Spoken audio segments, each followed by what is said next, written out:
Okay,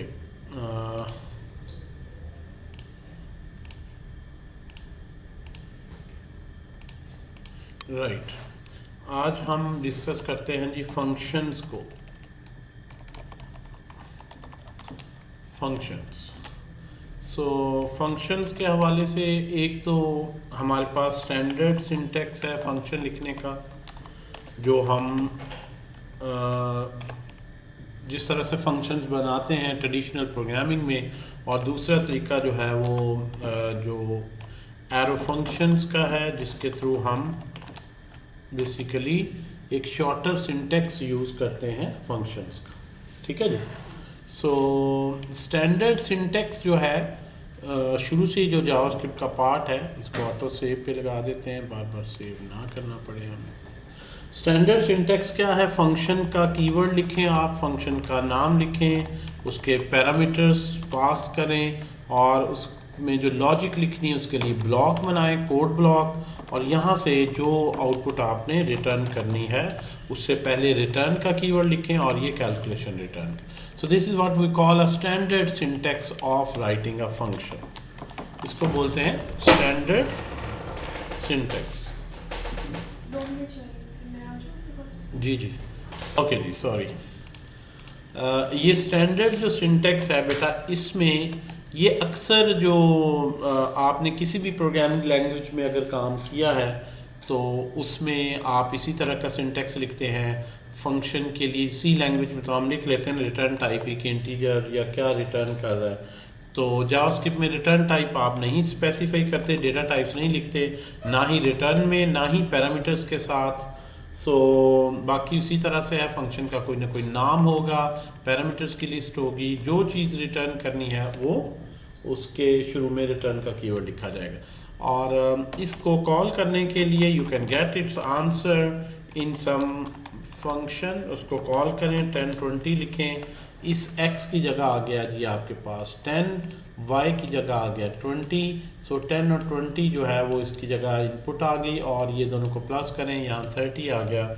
अगर आप control.log में इस आंसर को प्रिंट करें सो यू कैन सी कि जो इसका आंसर है जी हमारे पास नोड रन करने के लिए नोड लिखें स्पेस january2.js। ठीक है जी, 30। So function is extremely simple. The main focus of today's lecture is how to declare arrow functions। So function ये काफ़ी सिंपल सा है। एरो फंक्शन किस तरह लिखेंगे और एरो फंक्शन क्या है, इस हवाले से हम डिस्कशन करते हैं। एरो फंक्शन जो है वो फंक्शन को डिफाइन करने का एक शॉर्टर और कॉम्पैक्ट सिंटैक्स है। ठीक है जी। अगर आप थ्योरी में इंटरेस्टेड हों ज़्यादा तो आप यहाँ पे लिख लें व्हाट आर या डिफाइन कर लें arrow functions in specially JavaScript. So you get a lot of theory. अगर आपने थ्योरी, ये जावास्क्रिप्ट की ऑफिशियल साइट है जो कि आपको बता रही है कि जिसमें वो स्टार्ट यहीं से करता है। एरो फंक्शन एक कॉम्पैक्ट अल्टरनेटिव है। कॉम्पैक्ट का मतलब क्या होता है? जिसमें काम कोड लिखना पड़े, शॉर्टर जो होता है। ठीक है, किस चीज़ का अल्टरनेटिव है? ट्रेडिशनल फंक्शन सिंटैक्स का, ट्रेडिशनल या standard, with some semantic differences and some limitations also. कुछ डिफरेंसेस भी हैं, खाली ये नहीं है कि शॉर्टर सिंटैक्स ही है, और कुछ लिमिटेशंस भी हैं। एरो फंक्शन ख़ास मकसद के लिए यूज़ किया जाता है, लेकिन स्टैंडर्ड फंक्शन हर पर्पज़ के लिए यूज़ हो सकता है। तो डेलिब्रेट लिमिटेशन है, यानी ये लिमिटेशन जानबूझ के रखी गई हैं। तो डिफरेंसेस में बताता है जी, एरो फंक्शन की बाइंडिंग नहीं होती दिस से, आर्गुमेंट से, सुपर से, और and should not be used as methods. इसका मतलब ये है कि अगर ये सारे जो कॉन्सेप्ट है ना, ये ऑब्जेक्ट ओरिएंटेड प्रोग्रामिंग से रिलेटेड हैं कि अगर आप क्लास डिक्लेयर करें तो क्लास के अंदर जो मेथड्स हैं वो आप स्टैंडर्ड तरीके से लिखें। एरो फंक्शन नहीं होना चाहिए उसमें जो दिस कीवर्ड लिखें या सुपर लिखें तो वो ये कीवर्ड्स वगैरह उसमें एक्सेसिबल नहीं होंगे। इसमें कंस्ट्रक्टर नहीं है arrow function. So mainly object oriented programming के लिहाज से डिफरेंसेस हैं। अगर आप स्टैंडर्ड फंक्शन यूज़ कर रहे हैं तो उस लिहाज से जो है वो आपको यहाँ पे कोई ख़ास फ़र्क नहीं लग रहा। सिंटेक्स इसका क्या है, इसको एरो फंक्शन इसलिए बोलते हैं कि हम इसको बल्कि अभी देखते हैं कैसे डिफाइन करेंगे।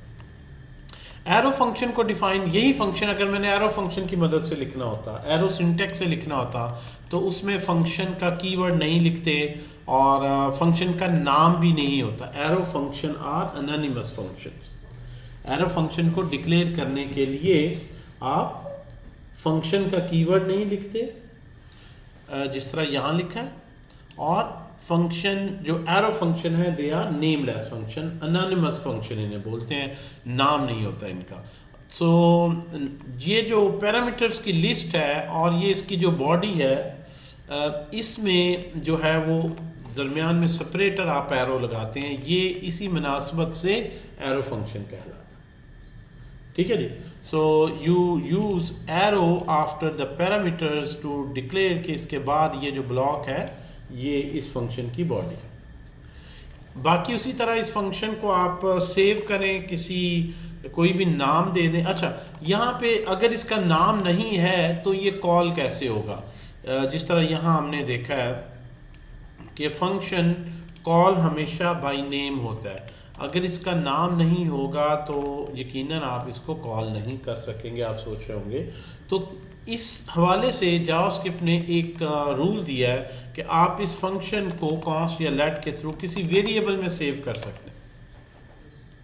You can save this function as a variable, क्योंकि ये इसको आप फंक्शन की एक एक्सप्रेशन फॉर्म समझ लें कि जब फंक्शन डिक्लेयर किया जाता है, ये एक लॉन्ग स्टेटमेंट है जो इसका ये जो एरो फंक्शन से डिक्लेयर कर रहे हैं, तो ये इसका मेमोरी रेफरेंस रिटर्न करता है। तो जिस तरह अरे के अंदर आप एक मेमोरी रेफरेंस सेव करते हैं, इसी तरह फंक्शन भी आपको एक मेमोरी रेफरेंस रिटर्न करता है, ये एरो का सिंटैक्स, और उस रेफरेंस को आप इस एफ में रख लें और उसके बाद इसको नाम से नहीं बल्कि इस रेफरेंस से, इस वेरिएबल के थ्रू आप इसको कॉल करें। तो वेरिएबल के थ्रू कॉल करने का सिंटैक्स यही है कि आप वेरिएबल का नाम लिखें और उसके साथ पैरेंथेसिस लगाएं। अभी तक आपने देखा है कि सिर्फ फंक्शन के नाम के बाद ही पैरेंथेसिस लगती हैं, वेरिएबल के नाम के बाद नहीं लगती। लेकिन ऐसा वेरिएबल जिसमें फंक्शन सेव है, उस वेरिएबल के साथ आप फंक्शन नेम की तरह पैरेंथेसिस लगा सकते हैं और इसमें जो दो वैल्यूज देंगे, उस वेरिएबल के अंदर जो फंक्शन का रेफरेंस पड़ा है वो आगे उसमें पैरामीटर के तौर पर आगे पास कर देगा।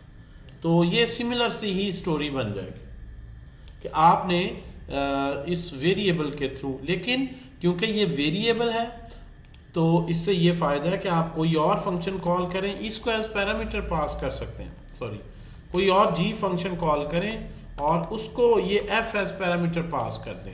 तो जब आप वेरिएबल में फंक्शन को सेव कर लेते हैं तो फंक्शन आगे किसी वेरिएबल का पैरामीटर भी जा सकता है। फंक्शनल प्रोग्रामिंग के ये सारे रूल्स हैं।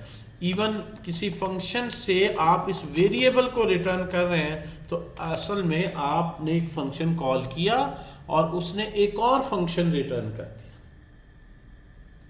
सो फंक्शनल प्रोग्रामिंग के ये जो रूल्स हैं ये आप आहिस्ता आहिस्ता देखते जाएंगे। सो यहाँ पे हम अगर इस लिहाज से आउटपुट देखें तो आउटपुट आपके पास अभी भी उसी तरह 30 ही आएगी, लेकिन सिंटेक्स के लिहाज से, मीनिंग के लिहाज से बहुत फ़र्क है इस लाइन में और इस लाइन में। यहाँ पे आप फंक्शन नेम यूज़ कर रहे हैं, यहाँ पे एक वेरिएबल है जो मेमोरी रेफरेंस है उस फंक्शन का, सिंटैक्स सिमिलर रखता है। इवन अगर आप नाम एफ का सामी रख दें तो ये तो फ़र्क ही नहीं कोई रहेगा। वेरिएबल का नाम ही अगर हम सम रख दें तो बज़ाहिर लगेगा। अगर मैं आपसे ये लाइन छुपा लूँ, एरो फंक्शन ना पढ़ा हो और मैं आपसे पूछूँ कि यहाँ पे इस लाइन पे ये सम क्या है, वेरिएबल है या फंक्शन है, तो आप यकीनन कहते हैं ये फंक्शन नेम है ऊपर कोई। आप ये मानने से इनकार कर देते कि ये वेरिएबल हो सकता है। आप कहते हैं भी इसके नाम है, उसके साथ पैरेंथेसिस हैं, पैरामीटर पास हो रहे हैं, तो ये कोई फंक्शन नेम ही है, ये वेरिएबल तो नहीं हो सकता। लेकिन आप देख रहे हैं कि फंक्शनल प्रोग्रामिंग में हम फंक्शंस को ऐसे ही यूज़ करते हैं जैसे कोई वेरिएबल को यूज़ किया जाता है। अच्छा, अब यहाँ पे हमारे पास डिफरेंट जो सिंटैक्स है ना वो दिए गए।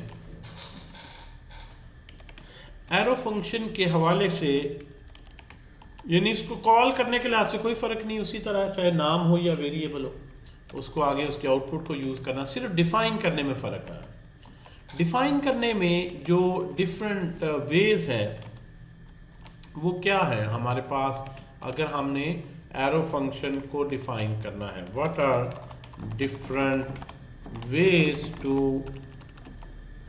define an arrow function. So we will see कितने डिफरेंट तरीकों से हम ये एरो फंक्शन डिक्लेयर कर सकते हैं। तो इसको वेरिएबल में सेव करेंगे, तो मैं यहाँ पे ये वेरिएबल नहीं लिख रहा, बहरहाल ये फंक्शन कितने मुख्तलिफ तरीकों से पहले देखें डिफाइन हो सकता है। पहले हम लेफ्ट हैंड साइड पे अगर और राइट हैंड साइड को देखें, तो अगर फंक्शन जो है उसमें एक ही स्टेटमेंट है, एक ही एक्सप्रेशन है, सिंगल लाइनर है, तो उसके लिए आप इस तरह लिखने की बजाय इसका एक शॉर्टर सिंटेक्स है मज़ीद, जिसमें आप इसको लिख सकते हैं। उसमें क्या होता है कि अगर एक ही स्टेटमेंट है, एक ही एक्सप्रेशन है उसमें, तो उसके शुरू में फिर रिटर्न लिखना ज़रूरी नहीं है, ना ये एरो फंक्शन बनाना ज़रूरी, यानी आप ब्लॉक भी नहीं बनाएंगे और उसके साथ जो है वो आप रिटर्न भी नहीं लिखेंगे, यानी ये लिखना ऑप्शनल बन जाएगा। अंडरस्टूड है, अगर एक ही एक्सप्रेशन है तो जो भी लिखा हुआ है यही रिटर्न हो रहा है। तो अगर आप इसको किसी फंक्शन में सेव करेंगे, इसको पैरामीटर देंगे, तो ये इन दोनों को सम करके रिटर्न करेगा। आल्दो यहाँ पर रिटर्न का कीवर्ड नहीं लिखा, जब एक ही आपके पास एक्सप्रेशन है,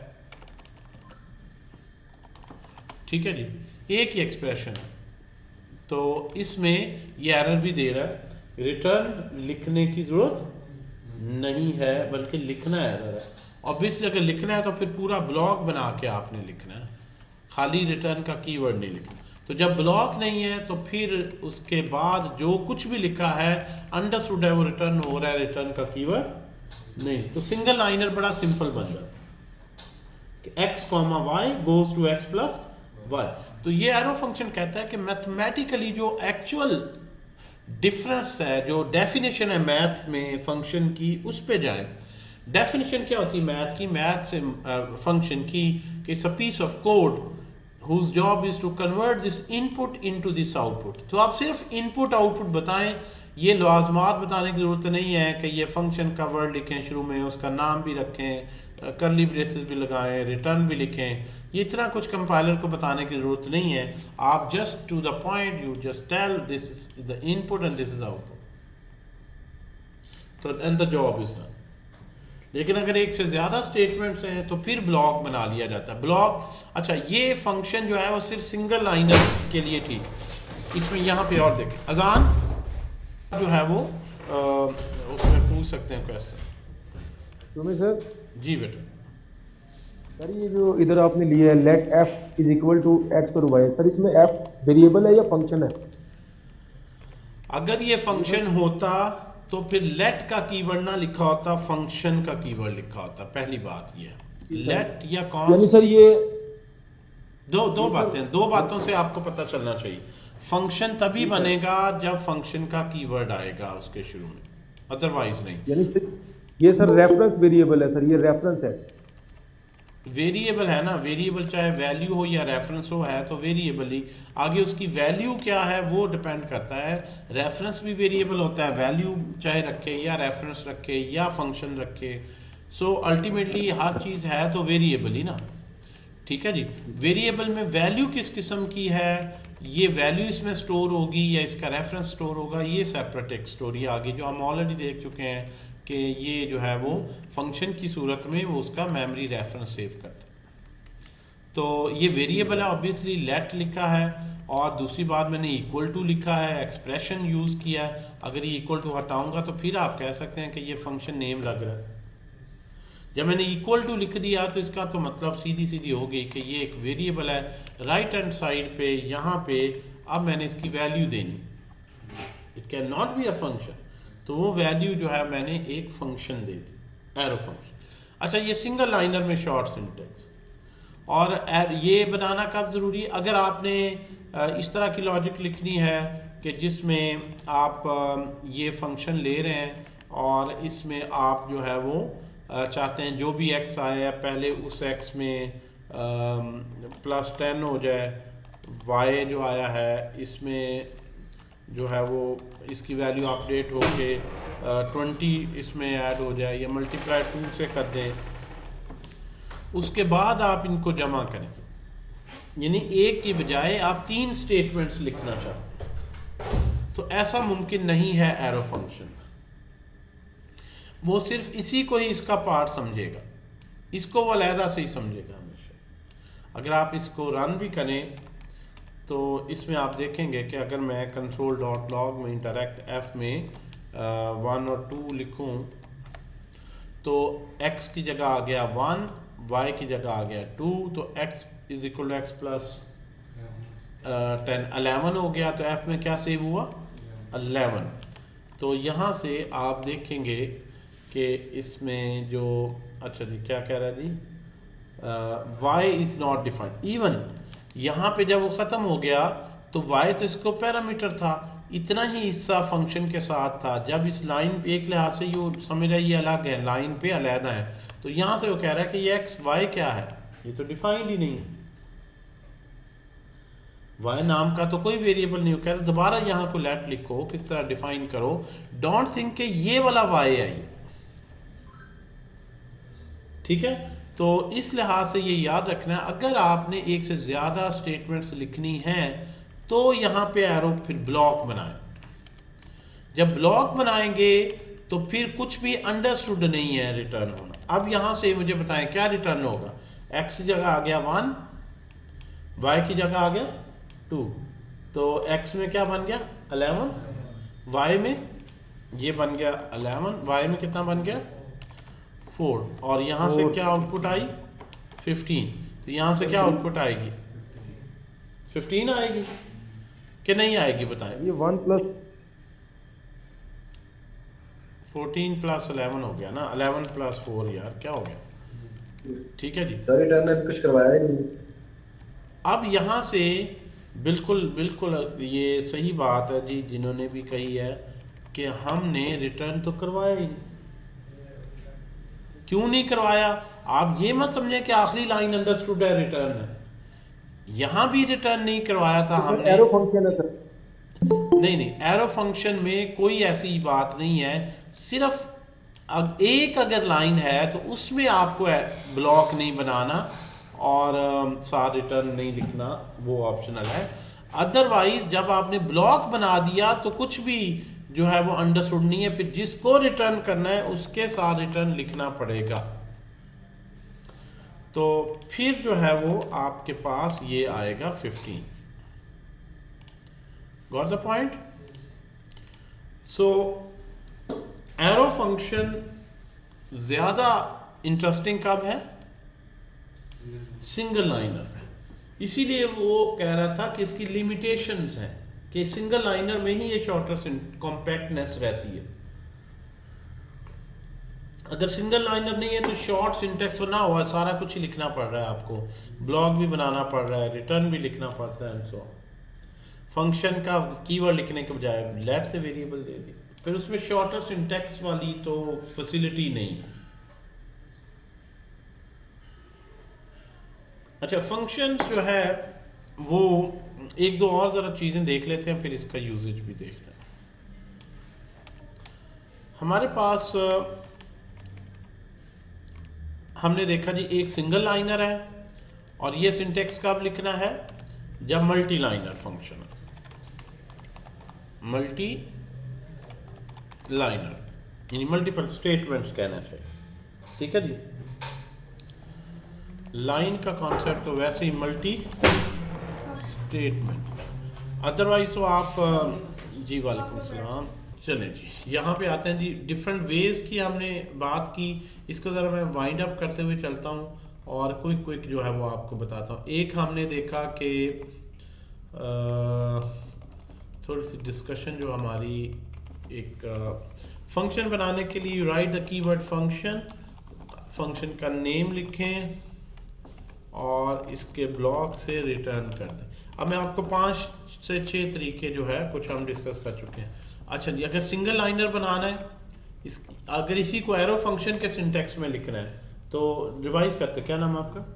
अहमद। बताएं ज़रा, क्या बताया जी? फंक्शन का कीवर्ड आएगा?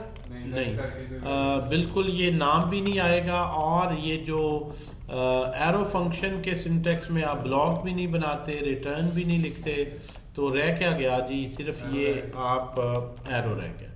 यानी एरो फंक्शन के थ्रू फंक्शन बनाना बहुत सिंप्लीफाइड है। आप सिर्फ पैरामीटर्स की लिस्ट बनाते हैं और पैरामीटर के बाद जो राइट हैंड साइड पे एरो के एक्सप्रेशन है वो अंडरस्टूड है, रिटर्न हो रहा है।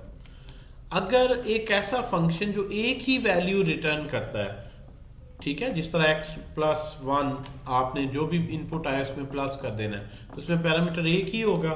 जब एक पैरामीटर है तो ये पैरेंथेसिस की भी जरूरत नहीं है। तो ये जो सिंटेक्स है ये ऐसे ही है, जो फंक्शन बन गया कि जिसमें एक पैरामीटर है लेफ्ट हैंड साइड पे x और उसकी वैल्यू में एक ऐड करके रिटर्न भी कर रहा है, ठीक है, अंडरस्टूड है, इसको रिटर्न किया जा रहा है। इसी तरह से अगर आपके पास कोई पैरामीटर नहीं है, ऐसा एरो फंक्शन है जिसमें कोई पैरामीटर नहीं है, कंसोल डॉट लॉग में आप सिर्फ कुछ जो है वो एक मैसेज प्रिंट कर रहे हैं, तो इसको आपने अब पैरेंथेसिस एम्प्टी छोड़ देनी है, लेकिन पैरेंथेसिस लगानी ज़रूरी है, ठीक है जी। और दूसरा भी इसका एक और तरीका भी है कि आप यहाँ पे अंडरस्कोर करैक्टर भी यूज़ कर सकते हैं। तो अंडरस्कोर का मतलब है कि यहाँ पे पैरामीटर्स मिसिंग है, यानी कोई पैरामीटर नहीं है, जिसको सी लैंग्वेज में हम कहते हैं वॉइड पैरामीटर्स है, ठीक है जी। सो अंडरस्कोर का करैक्टर यूज़ कर लें या एम्प्टी पैरेंथेसिस यूज़ कर लें, दोनों एक ही बात है। और एरो के राइट साइड पे हमने एक मैसेज लिख दिया।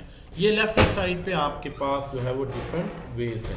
अच्छा, इसी तरह राइट हैंड साइड पे अगर हम देखें एक ऐसा फंक्शन जो हमारे पास कोई अरे रिटर्न करता है, लाइक अरे भी रिटर्न कर सकता है, इसको आपने कॉल किया, अब ये एक सिंगल लाइनर फंक्शन है, लेकिन अगर ये फंक्शन ऑब्जेक्ट रिटर्न करता है, लाइक मैं इस तरह से लिखता हूँ कि आईडी है 101, टाइटल है कोई भी मोबाइल फ़ोन है, और उसकी जो प्राइस है एक ऑब्जेक्ट में डिक्लेयर कर रहा हूँ 50,000 है, तो अब यहाँ पे आप एरर देख रहे हैं। ऑल्दो सिंगल अरे एक्सेप्टेबल है, लेकिन सिंगल जो ऑब्वियसली सेमीकोलन ऑप्शनल है, लेकिन सिंगल ऑब्जेक्ट की सूरत में वो यहाँ पे एरर दे रहा है।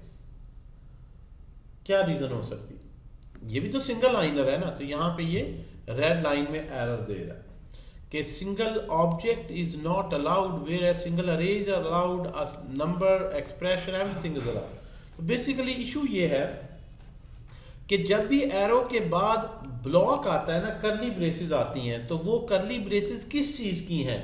क्या वो करली ब्रेसेस यहाँ पे इस कोड ब्लॉक के लिए हैं, फंक्शन की बॉडी के लिए हैं, या वो करली ब्रेसेस ऑब्जेक्ट के लिए हैं? ये करली ब्रेसेस दो मुख्तलिफ मकसद के लिए यूज़ होती है, it has two different purpose. तो यहाँ से वो कंफ्यूज हो जाता है और हमेशा वो उसको as a body of the function ही समझता है। अगर ये फंक्शन की बॉडी समझ ली जाए तो फिर वो कहता है कि ये सिंटेक्स जो आपने लिखा है ये गलत है, यहाँ पे सेमीकोलन दें और यहाँ पे इक्वल टू यूज़ करें, लेट लिखें, कोई वेरिएबल डिक्लेयर करें, इस तरह से चलें। लेकिन हमें पता है कि ऐसा नहीं। तो इस एम्बिग्विटी को रिजॉल्व, यहाँ क्योंकि पहला करैक्टर जो है वो करली ब्रेस नहीं है, सो यहाँ पे इस परफेक्टली फाइन। इसको अब रिजॉल्व करने के दो तरीके हैं। एक तो ये है कि दो तीन तरीके कह सकते हैं कि आप जो है वो यहाँ से करली ब्रेसिस में इसको रैप कर दें, आप लिखें कि ये करली ब्रेसिस है और उसके साथ फिर यहाँ पे करली ब्रेसिस लिखनी, तो जिस तरह पहले बताया रिटर्न भी लिखना, यानी एक्सप्लिसिटली रिटर्न करें। या इसको दो लाइनों पे ले आए, फिर ज़रा ज़्यादा क्लैरिटी आ जाएगी। यानी आप एक्सप्लिसिटली ब्लॉक बना के वहां से रिटर्न करें, वो सिंगल लाइनर वाला शॉर्ट सिंटेक्स यूज नहीं करना अगर वो सिंगल लाइनर ऑब्जेक्ट रिटर्न कर रहा है। एक तरीका ये है, क्यों नहीं रिटर्न करना? क्योंकि जब ये करली ब्रेस यूज करेंगे तो जो कंपाइलर है वो इसको ऑब्जेक्ट का स्टार्टिंग नहीं समझेगा, बल्कि हमेशा कोड ब्लॉक उस फंक्शन की बॉडी के तौर पर लेगा। तो दूसरा जो इसमें तरीका है ना वो ये है कि आपको यहाँ से पहले अंडरस्टैंड करना है कि ये कन्फ्यूजन किस चीज़ की आ रही है। कन्फ्यूजन आ रही है फर्स्ट करैक्टर की, क्योंकि यहाँ भी तो अरे थी ना, कोई इशू नहीं था। फर्स्ट करैक्टर जो है ये कर्ली ब्रेसेस है। फर्स्ट करैक्टर एम्बिग्विटी रिजॉल्व कर दे।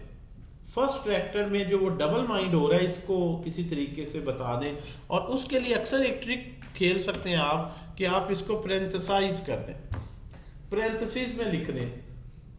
पैरेंथेसिस लिखने से ये एरर खत्म हो गई और सिंगल लाइनर बन गया।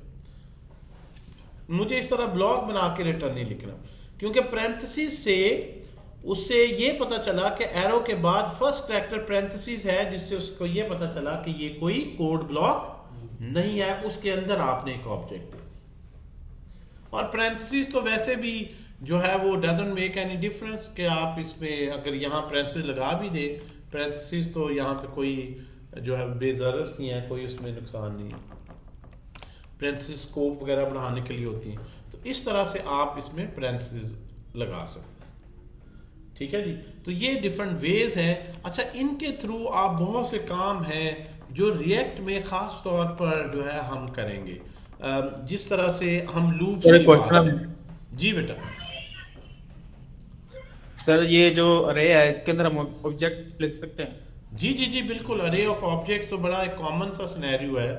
तो उसमें क्योंकि अरे जो है वो सिंपल नंबर्स की मैंने ली है, आप इसमें बिल्कुल ऑब्जेक्ट्स भी ले सकते हैं। और मैं इसको अगर कॉपी कर लूँ यहाँ पे, तो जिस तरह से आपने कहा है ये अरे जो है इस कलेक्शन ऑफ ऑब्जेक्ट्स, और हर एक जो ऑब्जेक्ट है जिस तरह ये ले लेंगे। सो इट्स एन अरे that consist of multiple records. जिस तरह एक डेटाबेस में टेबल होता है कि आपके पास मुख्तलिफ रिकॉर्ड्स हैं, ठीक है जी, तो ये उसी तरह से बन गया कि मेरे पास डेटाबेस में 3 प्रोडक्ट्स पड़ी हैं। पहले प्रोडक्ट का आईडी 101 है, फिर 102 है, 104 है, ये मोबाइल फ़ोन है, ये कोई एलईडी है, इसकी प्राइस 60,000 है, एंड सो ऑन। तो आम तौर पर जब भी आप डेटाबेस से डाटा रीड करेंगे तो उसको अरे ऑफ ऑब्जेक्ट्स में ही आप सेव करेंगे। हर ऑब्जेक्ट एक रिकॉर्ड, एक रो टेबल की बन जाएगा, और जो अरे है वो एक कलेक्शन को शो करेगा। तो एज फर्स्ट एग्जांपल्स में ज़रा अभी जो है ना इसमें कॉम्प्लेक्सिटी मैंने नहीं रखी, मैंने अरे सिंपल ली है जिसमें जस्ट वैल्यू टाइप्स हैं, बट यस यू कैन। और ये आल्दो मल्टीपल लाइनर नहीं है, ओवरऑल ये एक ही वैल्यू है, एक अरे है, तो ये भी एक सिंगल लाइनरी के तौर पर ही ट्रीट हो रहा है कि एरो के बाद एक अरे है। तो इसलिए कह रहा हूं कि लाइन का कॉन्सेप्ट नहीं है कि लाइन में जो है इस just one statement that spans upon multiple lines. इसलिए ये सिंटैक्स बिल्कुल ठीक है, आपको यहाँ पे ब्लॉक बनाने की, रिटर्न लिखने की इस तरह से ज़रूरत नहीं है। जब एक ही स्टेटमेंट है, एक ही एक्सप्रेशन है, तो वो अंडरस्टूड है, एरो के बाद जो है रिटर्न हो। जी क्लियर है बेटा? क्यों भाई? क्लियर है। ओके, तो इस पे हम मैक्सिमम काम करेंगे। और देखें इसमें बड़ी अभी कॉम्प्लेक्सिटी अब हम पढ़ेंगे कि मेरे पास एक प्रोडक्ट है, 4 प्रोडक्ट्स इस वक्त, तो इसमें आगे कॉम्प्लेक्सिटी बढ़ती जाएगी। एक एक लाइन पे भी लिख सकते हैं आप, इस तरह से कॉम्प्लेक्सिटी बढ़ती जाएगी। आप कहेंगे ये मोबाइल है, और ये मोबाइल फ़ोन 2 कलर या 3 कलर्स में अवेलेबल है, रेड, ग्रीन एंड ब्लू में भी।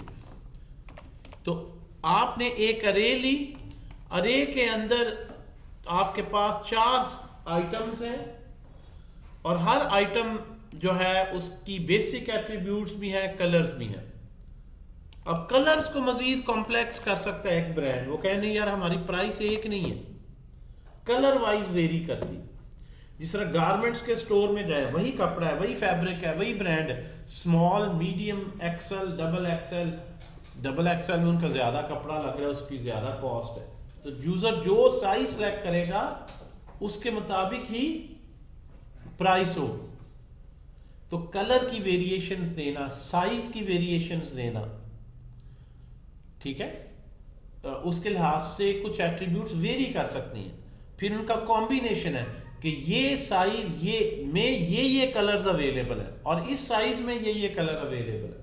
तो जब एक एग्जांपल आपने ई कॉमर्स की आप बनाए स्टोर की इस तरह का जिसमें वेरिएशंस हो, तो वेरिएशन में आप ना सिर्फ जब ऑर्डर प्लेस होता है ये नोट करते हैं कि कौन सा ऑब्जेक्ट जो है वो आईडी जिसका ऑर्डर आया, अगर आप कहें जी 102 जो प्रोडक्ट है उसका ऑर्डर आया, आपको पता चल गया एलईडी है। लेकिन अगर इसमें आप कहें जी 101 प्रोडक्ट का ऑर्डर आया है, तो यूजर ने क्या ऑर्डर किया है भाई, रेड कलर वाला आपने उसके घर भेजना है कि ग्रीन या कौन सा, ठीक है। फिर हर वेरिएशन लेवल पे स्टॉक मेंटेन होता है कि यार रेड अभी नहीं पड़ा हुआ स्टॉक में, सिर्फ ग्रीन और ब्लू है। स्टॉक भी आपका वेरिएशन वाइज हो सकता है, डिपेंडेंट है। तो जब हम आगे एग्जांपल्स करेंगे, जो मैं प्रोजेक्ट्स की बात कर रहा हूं, तो ये सारी कॉम्प्लेक्सिटीज वहां पे हमने इसको एड्रेस किया। अब इसमें जितना मर्जी कॉम्प्लिकेट करते जाएं, हर प्रोडक्ट पे रिव्यूज भी हैं। ई कॉमर्स में आपको पता है ना, हर प्रोडक्ट पे क्या आ रहे हैं, रिव्यूज भी आ रहे हैं। अब रिव्यू क्या है, वो खुद एक ऑब्जेक्ट है कि रिव्यू का आईडी क्या है, रिव्यू दिया किसने है भाई, उस बंदे का नाम के अहमद ने रिव्यू दिया, और रिव्यू में उसने रेटिंग कितनी दी है जी 4.5, और उसने जो है कमेंट्स क्या रिव्यू में लिखे हैं, उसने लिखा है जी गुड प्रोडक्ट, ठीक है जी। सो एक ही रिव्यू होगा नहीं, रिव्यूज है। इसी प्रोडक्ट पे एक और कस्टमर है जिसका नाम जो है वो अली है, जिसने जो है रेटिंग 4.0 दी है, और उसने कहा है जी बैड प्रोडक्ट। गुड और बैड साथ साथ चलते हैं, कुछ पसंद कर रहे हैं कुछ नहीं। ऐसी यूनिवर्सल ना बंदा बना है ना प्रोडक्ट बनी है जिसको सारी अच्छा कहें, ठीक है जी। आप कहते यही टीचर सबसे अच्छा, कुछ कहेंगे बहुत अच्छे हैं, कुछ कहेंगे नहीं यार ऐसे ही है, बस कोई खास बात नहीं है। आपके काम को भी लोग ऐसे ही कहेंगे। नो वन इज परफेक्ट, कि हर बंदा ही जिसको कहते नहीं यही सबसे। सो हो सकता है 1000 बंदे अच्छा कह रहे हैं तो एक दो बुरा भी कह रहे हैं, तो आपको तसल्ली होगी नहीं यार ठीक है, on average it's good, above average जो है वो गुड, तो 90% बंद। तो ये इस तरह रिव्यूज आ गए, कमेंट्स आ गए। अब किसी इस प्रोडक्ट को जब आप स्टोर पे डिस्प्ले करेंगे तो उसमें से आप इसके कमेंट्स का डिज़ाइन है, उसमें ये कमेंट्स जाएंगे, बेसिक एट्रीब्यूट्स जाएंगे, कलर्स जाएंगे। डेटा जो है ना, जो जावास्क्रिप्ट ने, जो पहले मैंने 1-2 लेक्चर्स में आपको बार बार ये बताया है कि डेटा टाइप्स को आपने अंडरस्टैंड करना है कि हर एक जो वैल्यू है, या वो नंबर है, या वो स्ट्रिंग है, या वो बूलियन है। ये 3 बेसिक डेटा टाइप्स हैं, सारा काम इन्हीं में होना है। और अगर कलेक्शन की बात की जाए तो एक से ज़्यादा नंबर्स हैं तो अरे बन जाएगी, या एक से ज़्यादा स्ट्रिंग्स हैं, एक से ज़्यादा बूलियंस हैं, और अगर कोई रिकॉर्ड लेना है तो वो क्या बन जाएगा, object. And there is a function as well. इसमें बड़े लोगों का एतराज होता है, आप डेटा टाइप में भी फंक्शन लिखे हैं, फंक्शन कोई डेटा टाइप तो नहीं होती, या वेरिएबल होता है या फंक्शन होता है। फंक्शन की डेटा टाइप नहीं होती, वेरिएबल की डेटा टाइप होती, बट ऐसा नहीं। जावास्क्रिप्ट जो मॉडर्न है ये फंक्शनल प्रोग्रामिंग को सपोर्ट करती है। यूनिवर्सिटीज में आप स्ट्रक्चर्ड प्रोग्रामिंग पढ़ते हैं और ऑब्जेक्ट ओरिएंटेड प्रोग्रामिंग पढ़ते हैं, इससे नेक्स्ट लेवल है फंक्शनल। अब फंक्शनल प्रोग्रामिंग क्या कहती है कि फंक्शनल प्रोग्रामिंग कहती है कि functions should be treated like variables. और यहां से यही हमने देखा है, यहां पे हमने यही चीज यहां पे बेटा देखी है कि हमने एक फंक्शन बनाया और उसको एक वेरिएबल में सेव कर लिया। अब वेरिएबल की डेटा टाइप क्या होती है, वैल्यू से बनती है। जावास्क्रिप्ट में x में 10 रख रहा हूं तो मैं कहूंगा x की डेटा टाइप क्या है, असल में x की नहीं है, वो वैल्यू की है। किसमें वैल्यू क्या पड़ी है, यही चीज अगर मैं इसमें ऐसे रख दूंगा तो मैं कहूंगा x की टाइप क्या है। तो टाइप किससे बनती है, वैल्यू से, कि किस टाइप की वैल्यू इसमें है, वही हम वेरिएबल की टाइप है। तो इस केस में इस x में, इस वेरिएबल में जो वैल्यू पड़ी है वो क्या है, फंक्शन। तो जब टाइप ऑफ की स्टेटमेंट से, जो पहले लेक्चर में मैंने सिखाया है कि आप इसकी डेटा टाइप प्रिंट करेंगे तो वो फंक्शन कहेगा कि एफ की डेटा टाइप क्या है, फंक्शन। जबकि ये आपने रटा हुआ कि function is a set of statements, लेकिन ऐसा नहीं, फंक्शन यहां एक एक्सप्रेशन की तरह ट्रीट हो रहा है, ठीक है जी। So not just a statement, it's an expression form. Statement में और एक्सप्रेशन में फर्क आपको रिएक्ट की प्रोग्रामिंग में बार बार मैं याद करवाता हूं। उसकी रीजन ये है कि हम जो जावास्क्रिप्ट पढ़ रहे हैं ना, अल्टीमेटली हमने इसको किसी टैग के अंदर लिखना है कि मैं H1 हेडिंग में कुछ जो है वो यहां पे कंटेंट लिखना चाह रहा हूं, H1 हेडिंग स्टाइल। अब यहां पर एक्सप्रेशन अलाउ करती है रिएक्ट, लेकिन स्टेटमेंट नहीं अलाउ करती। स्टेटमेंट नहीं आप लिख सकते, ठीक है जी। यहां पे एक्चुअली सर, जी स्टेटमेंट नहीं लिख सकते। क्या हो गया यार, सर यानी तुमने सर हम स्पेलिंग यानी सर हम रिएक्ट के अंदर सर फंक्शनल जो है सर प्रोग्रामिंग यूज करेंगे। ज्यादातर फंक्शनल प्रोग्रामिंग हम यूज करेंगे ज्यादातर।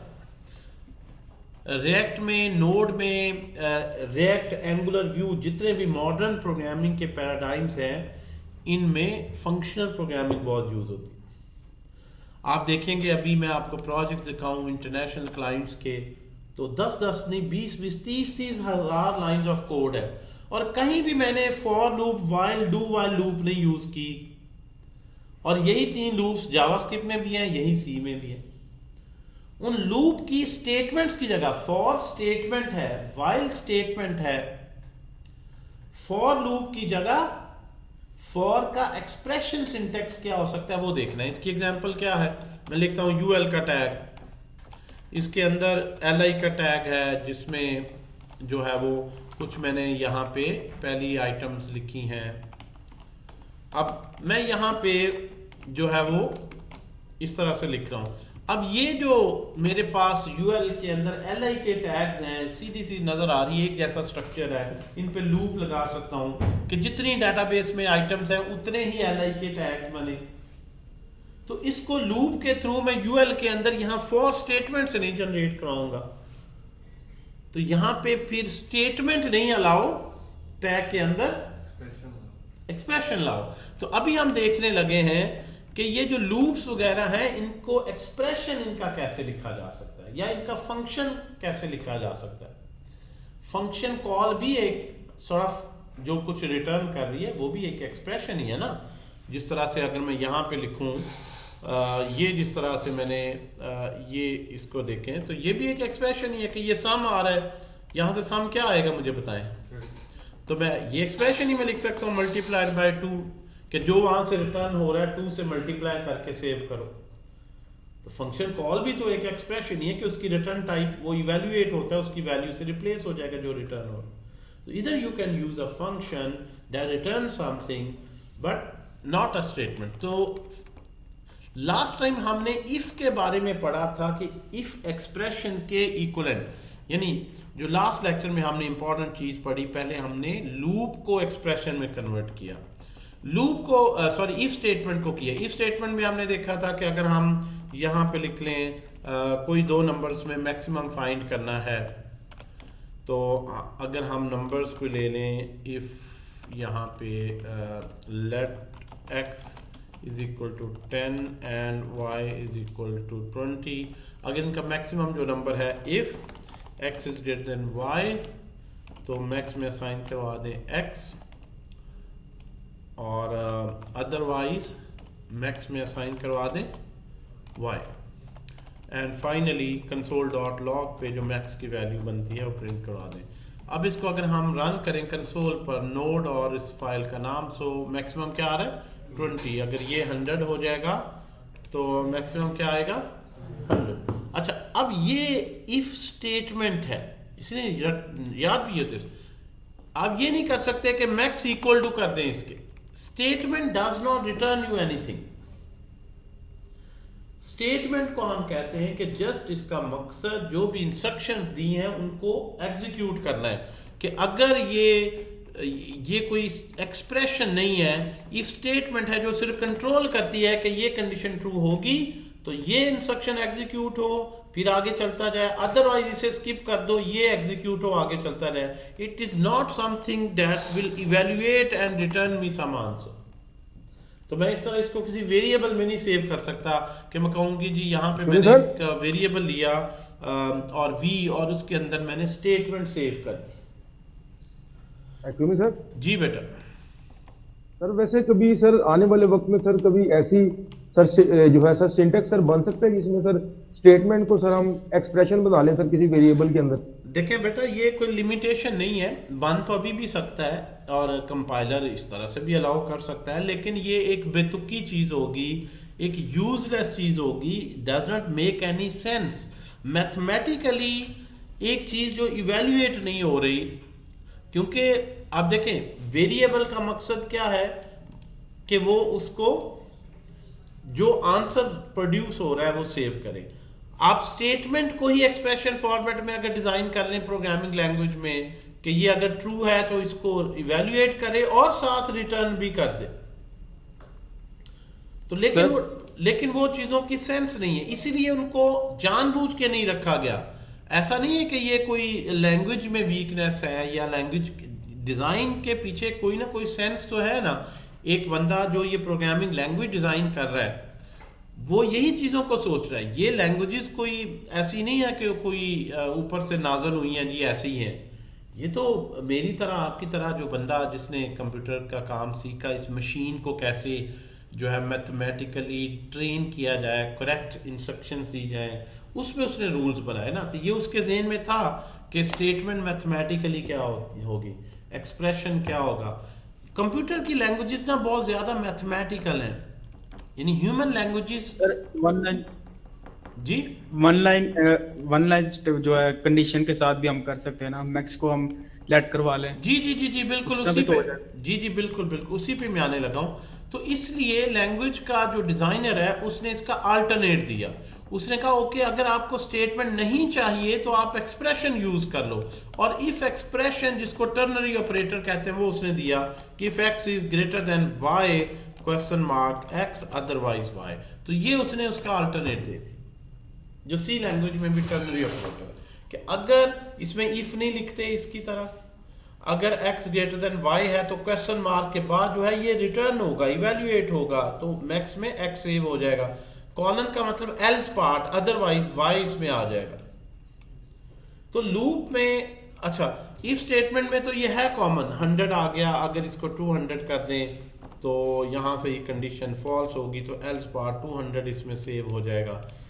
ये जिन्होंने क्लासेस मिस की, ये पहले लेक्चर्स जो चाहते हैं कि उनकी रिकॉर्डिंग है वो आप सुन लें ज़रूर, ठीक है, ताकि आप लोग भी साथ आ जाए। ये चीज़ें मैंने यहाँ पे जो है वो डिस्कस की हैं। ये डेटा टाइप्स क्या हैं, ट्रूथी फॉल्सी, ये जावास्क्रिप्ट में इफ़ कंडीशन कैसे बनाते हैं, उसका एक्सप्रेशन क्या है, ये मैंने डिटेल से सारी डिस्कस की। ये 3-4 जो वीडियोज़ हैं ये आप लोगों के यहाँ पे एडमिशन स्टाफ को एक्सेस है, वो उनको आप ईमेल शेयर करें ना, आपके बाकी क्लास वाले इधर हैं तो आप लोगों को भी इधर ऐड कर देंगे, ये आपको ड्राइव की एक्सेस हो जाएगी। आज की भी जिस तरह वीडियो है और बाकी भी सारी हैं वो यहीं मैं सेव करता जाता हूँ, तो आपकी क्लास का फोटो और कोड भी हर क्लास के अंदर जो मैं कोड लिख रहा हूँ वो यहाँ पे अवेलेबल होता है। जो आप ऑनलाइन भी हैं जिनकी फर्स्ट क्लास है। दूसरा 2 चीज़ें हैं जिनमें आपने अपने आप को ऐड करना है अगर एडमिशन स्टाफ ने नहीं किया।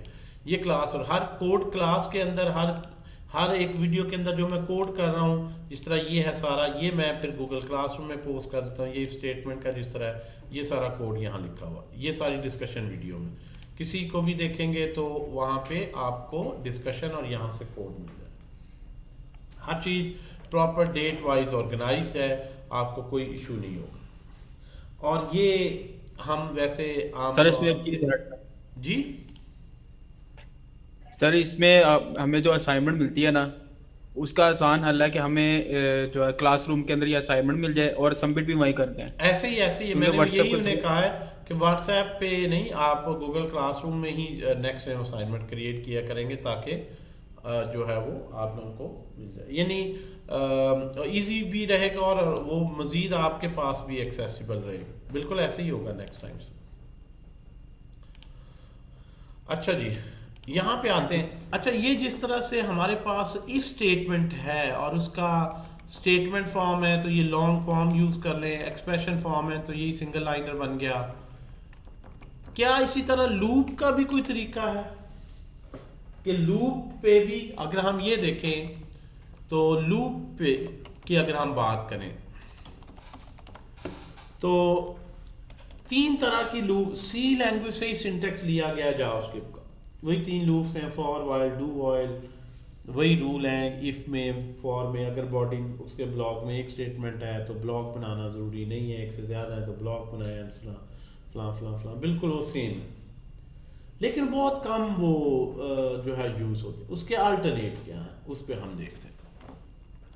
अगर आपके पास लेट्स सपोज एक अरे मार्क्स हैं आपके पास, लाइक एक टेस्ट लिया, एक बंदा क्या है 90 आए, 60 आए, 34 आए, 67 आए एंड 10 आ गए। आपके पास लूप आपने इस पे अप्लाई करनी। मैं चाहता हूं कि तमाम स्टूडेंट्स के मार्क्स में भी 5 नंबर बढ़ा दिए जाएगी, न्यू ईयर गिफ्ट सबको दे दिया जाए, ग्रेस मार्क्स 5 मार्क्स सबके इंक्रीज कर दिए जाए। तो एक तरीका तो ये है, आप इस में देखना चाहते हैं 5 मार्क्स इंक्रीज करके, तो आप जो है वो यहाँ से आए और आप कभी ओरिजिनल डेटे को आपकी कुछ होती मॉडिफाई नहीं लें। आप यहाँ पे एक वेरिएबल ले लें और आप यहाँ पे m जो है न्यू मार्क्स कह लें उसे, न्यू मार्क्स का वेरिएबल लिया, एक अरे ले ली जो कि इनिशियली एम्प्टी है। You start with for loop के आपने उसी तरह सी लैंग्वेज से i0 less than marks dot comma हटा देते हैं जी, मार्क्स डॉट लेंथ और यहाँ से i प्लस प्लस।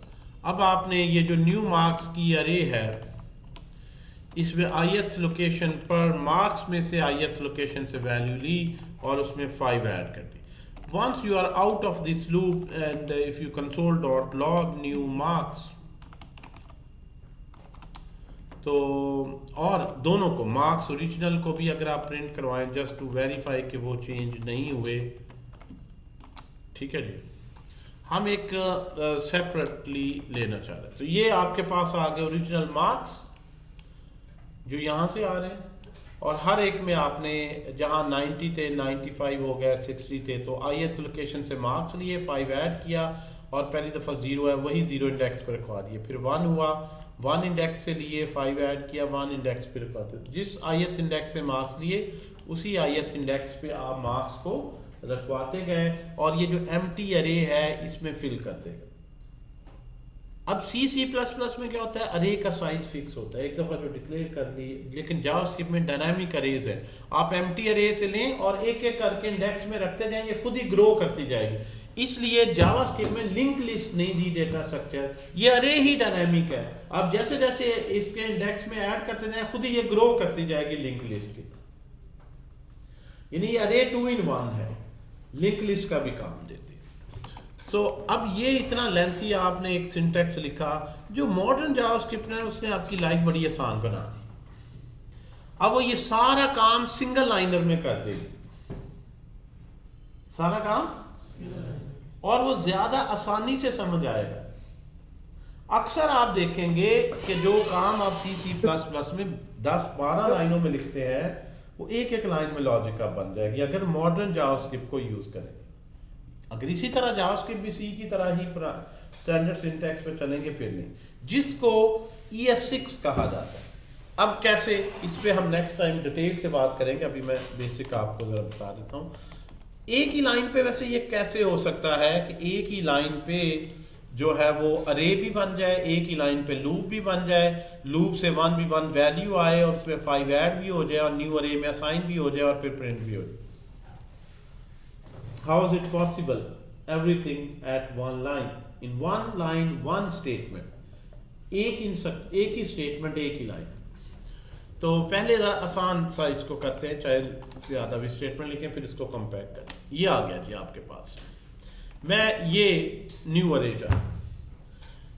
अरे जो है वो मैं यहाँ से एम्प्टी नहीं, यहाँ से मुझे खुद ही अरे बन के मिल जाएगी कि जिसमें हर इस अरे के एलिमेंट में 5 ऐड हो चुका होगा।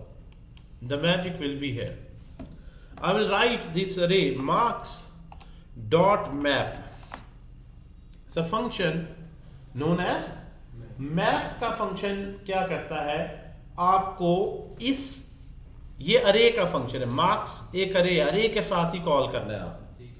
ये इस अरे के 1v1 हर एलिमेंट को लेगा और जो आपने मैपिंग क्राइटेरिया दिया है उसके मुताबिक इसको मैप कर देगा, ट्रांसफॉर्म कर देगा। मैपिंग क्राइटेरिया क्या है, हम पहली वैल्यू लेते हैं, वो क्या है जी 90। यहां देखें जैसे मैथ कर रहे हैं, यहां x वेरिएबल है, यहां से पहली वैल्यू उठा के इसमें इनपुट करें, x की जगह क्या पुट हो जाएगा, और हमें चाहिए क्या 95, तो x प्लस 5।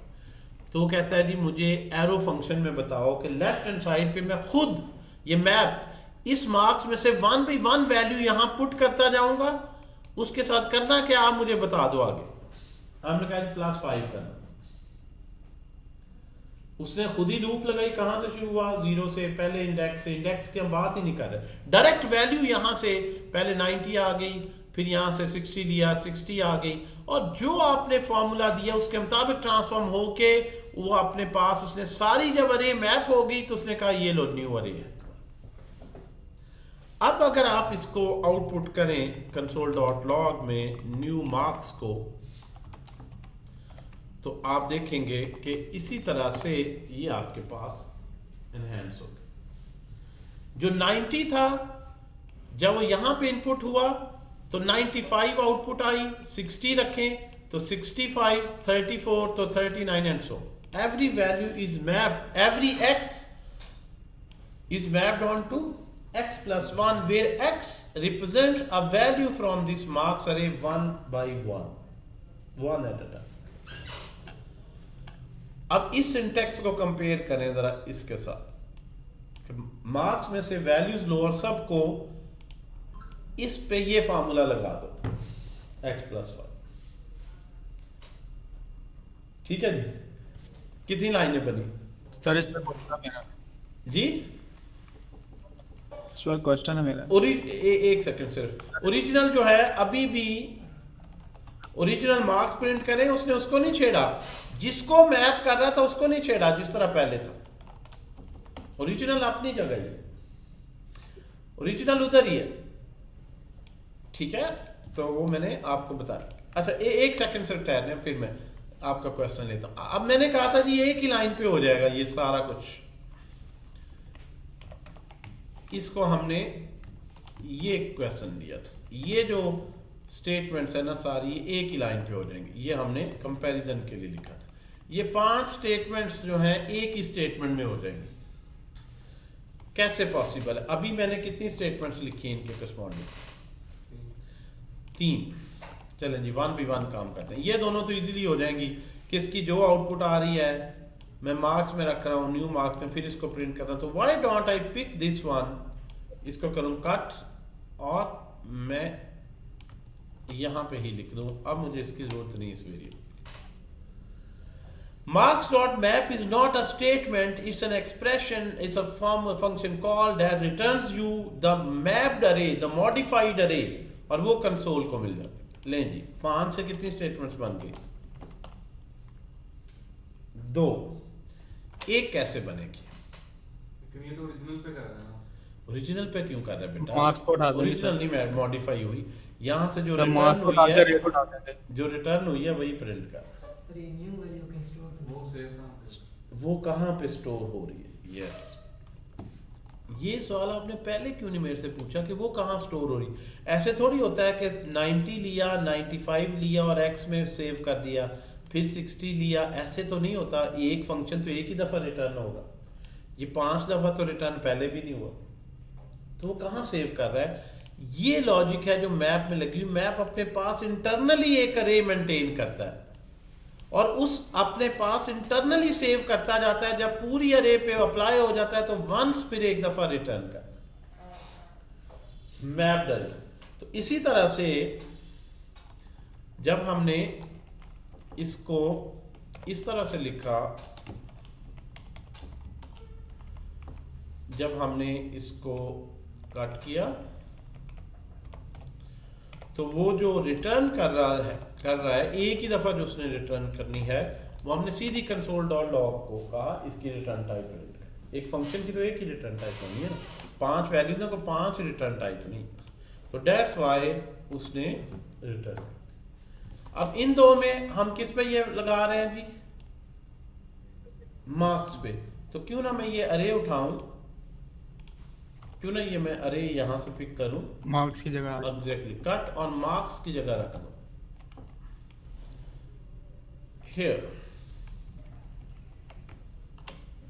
अब मुझे इसकी जरूरत है, मैंने कंसोल डॉट लॉग के अंदर पैरामीटर के अंदर ही अरे बनाई, पैरामीटर के अंदर ही लूप लगाई और लूप में अंदर ही मैंने फंक्शन डिफाइन किया नेमलेस, और इसने जो रिटर्न किया वो कंसोल डॉट लॉग ने ले। These basically 5 lines is a one-liner syntax. Very long. अब यहाँ जो मर्जी चेंज कर दें, 60 को 65 कर दें, ये 70 हो जाएगा। फार्मूला चेंज कर दें कि हर एक को डबल करना है, तो हर एक को डबल कर लें। लेकिन अब अगर हम ओरिजिनल प्रिंट करवाएं तो नहीं करवा सकते, क्योंकि हमें उसका कोई रेफरेंस नहीं है हमारे पास। अगर ओरिजिनल प्रिंट करवानी है तो फिर आप इस तरह पहले सेव करें फिर मैप करें ताकि ओरिजिनल वही रहे। ठीक है, सारी मजे एक ही स्टेटमेंट में लेना चाहते हो, ऐसे तो नहीं होता। इसका बड़ा स्पेसिफिक यूज है ना, कि मुझे एक ही स्टेटमेंट की हद तक मैंने कुछ डाउनलोड किया, उस पर मैप करके मैंने डिस्प्ले करना है, उसके बाद वो डाउनलोडेड डेटा मुझे नहीं चाहिए तो मैं खामखा एक टेम्परेरी वेरिएबल ले रहा हूँ, वो नहीं मुझे पे लेना। सर मेरा क्वेश्चन है। जी बेटा। सर मैं अब यहाँ पे एक अगर मैंने कहा कि दूसरा जो सा इंडेक्स है उसमें मैंने 2 से मल्टीप्लाई नहीं करना, उसको मैं 3 से करना है, मतलब पहले तो हम इफ लगा लेते थे जी दरमियान में, बिल्कुल, इसमें भी सब कुछ ये जो मैंने पहले पढ़ाया ये एरो फंक्शन ही है। अगर आपको ज्यादा लॉजिक चाहिए, इंडेक्स में चाहिए, तो आप इसको कर्ली ब्रेसेस ब्लॉक में ले जाएं, make turn it into a long block. Now here map आपको वैल्यू के साथ साथ 2 पैरामीटर देता है, जिस दूसरे को मैं इग्नोर कर रहा हूँ, आई भी। तो अब मैं यहाँ पे लिखूंगा if I is equal to 2, अगर इंडेक्स 2 है तो रिटर्न करो x में +2 करके, अदरवाइज बाकी सब को डबल कर दो, सिर्फ 2 इंडेक्स वाले को आप जो है वो, तो ये हम सीखेंगे आगे सारा कंडीशनल मैपिंग कैसे, ये बन जाएगा फिर। अब यहाँ पे देखें, जब इंडेक्स 2 है तो वो 2 पे क्या था 34, तो वो कितना हुआ 36, उसमें 2 ऐड हुआ, बाकी सब 2 से मल्टीप्लाई हुआ। तो ये हम आगे जरा पढ़ेंगे तो विल सी कि इसको एडवांस लेवल पे जरा कैसे मैप हैंडल करते हैं। लेकिन एक बात याद रखें कि मैप के अंदर ये एरो फंक्शन ही है, और वो जो 5 तरीके मैंने बताए वो सारे इस पे एप्लीकेबल है कि अगर सिंगल लाइनर एरो फंक्शन है तो सिंगल लाइनर इस तरह लिख दें, मल्टी लाइनर है आप ज्यादा लॉजिक लिखना चाहते हैं ब्लॉक बनाएं, लेकिन इंडेक्स कहाँ से आएगा, ये तो सिर्फ वैल्यू दे रहा है। तो यहाँ पे असल में और भी काफी पैरामीटर्स ये देता है, और 3 पैरामीटर देता है, वो मैं बाकियों को इग्नोर कर रहा था, अब मैंने उनको भी कैप्चर कर लिया। सर आई यहाँ पे इंडेक्स के लिए यूज कर रहे हैं? जी जी बिल्कुल, पहली वैल्यू है दूसरी इंडेक्स है, यानी जो भी यहाँ से पहला नंबर आएगा 90 वो x में, और 90 का इंडेक्स 0 यहाँ पे, फिर 65 यहाँ पे, और इंडेक्स 1 से आया 1 यहाँ पे, 34 एंड सो। और इसके लिए आप सिंपल जब करेंगे मैप, जब सिंपल आप इसको मैप करें तो हियर तो आप लिखें मार्क्स डॉट मैप, तो ये हेल्प में पढ़ें तो वो आपको बताता है कि ये कॉल बैक फंक्शन में पहले वैल्यू है, फिर क्या है इंडेक्स, ये पैरामीटर्स, पहला पैरामीटर वैल्यू है, फिर इंडेक्स, और फिर ये अरे भी एक्सेसिबल है आपको इनसाइड, तीसरा पैरामीटर। ठीक है sir, thank you. You are welcome. अच्छा नेक्स्ट हम पढ़ेंगे जी, इसको कंटिन्यू रखेंगे, मैप की तरह के कम से कम 15-20 फंक्शंस हैं। सर हमें छुट्टी चाहिए। जी जी बस हमें भी छुट्टी चाहिए जी, हमने भी एंड कर सर दिया। हमें वापस जाना है। आपने जंग जाना है? नहीं